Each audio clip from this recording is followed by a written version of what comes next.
This guy is from Chihuahua, Mexico, and he says that he lives next to a ravine. He does say that he experienced a lot of paranormal things there, but not like ghosts or anything like that. He explains how he is a college student, and that's the reason why he stays up most nights around 3 or 4 in the morning doing his work. So it was one of those nights where he was up doing his homework, and it was around 2 in the morning. Everything was silent, including his house and his street. Everything was very quiet, and the only thing you can really hear is him writing on the piece of paper. However, something broke that silence. He said that he started hearing a whole bunch of people outside laughing really loud. He said that he was so concentrated that he didn't want to allow those laughs to distract him, so he kept working on his homework. However, those laughters would become louder and louder. He thought to himself that maybe it was his neighbor who had just gotten home from a party, so he went to the window to check it out. But that's when he realized that those laughters were not coming from anywhere near his street or neighborhood. The laughters were coming from the ravine. Even though it was really dark outside, he said he concentrated on seeing who was at the ravine. And once his eyes adjusted, he realized that there were a lot of little people at the ravine, and that he could even tell that their clothes were all tattered and ripped up. He said that he could see how they were walking to the edge of that ravine and how tiny they were. They were really short. At that moment, he realized that these were duendes, and he said that he remembered all those stories that the older people who lived in that neighborhood used to tell all the kids there. He was so curious that he just kept looking at them to see what they would do, and he said that they would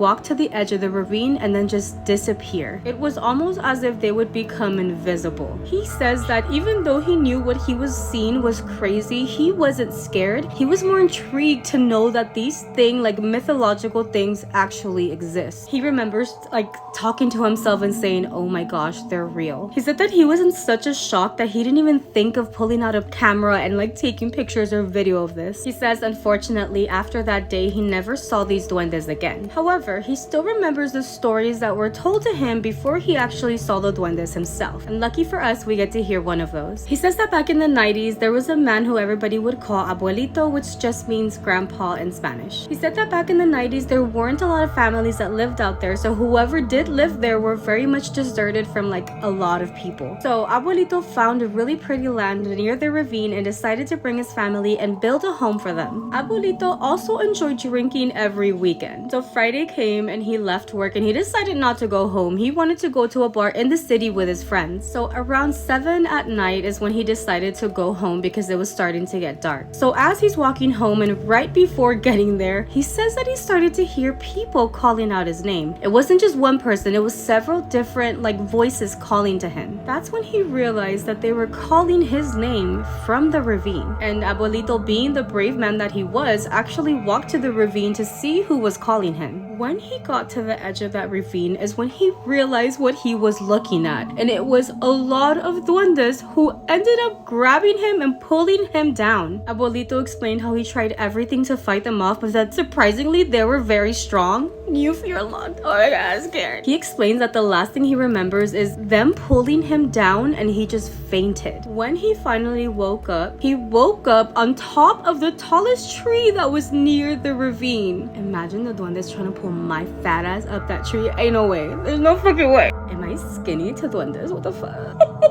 You listen and you don't judge. He says he has no idea how he got up there, but swears that the duendes put him up that tree as a joke. From on top of the tree, he was screaming out to his wife, and she did end up hearing him, and she came out all scared because she was like, why is he yelling for me? What is going on? He had a lot of trouble coming down from that tree, but he was able to come down and went straight to his house. And of course, his wife was like, why were you on top of a tree? And he told his wife that the duendes had like dragged him down to the ravine, and he thinks that they put him up on that tree. And yes, we're lucky enough to get another story from the same area. However, this one is coming from this lady in the same neighborhood. Today, this lady's son is about 30 years old, but when he was a kid, he lived in that neighborhood. When her story took place, there was a lot more houses there, but she lived right behind the ravine. So it was a 30-year-old that was a kid back then, and he says that when he came out of school, him and his friends decided to go play some soccer. The sun was coming down and it was about to get dark, but that was when his friend accidentally kicked the ball really hard away from them. And I'm sure you can guess it, that ball ended up going to the edge of the ravine. He says that at the edge of the ravine was like really tall grass, and that's exactly where the ball went to. And when they were about to start walking to try to retrieve the ball is when they saw a little boy coming out of that really tall grass. A little boy with ratted clothes, and he was barefoot.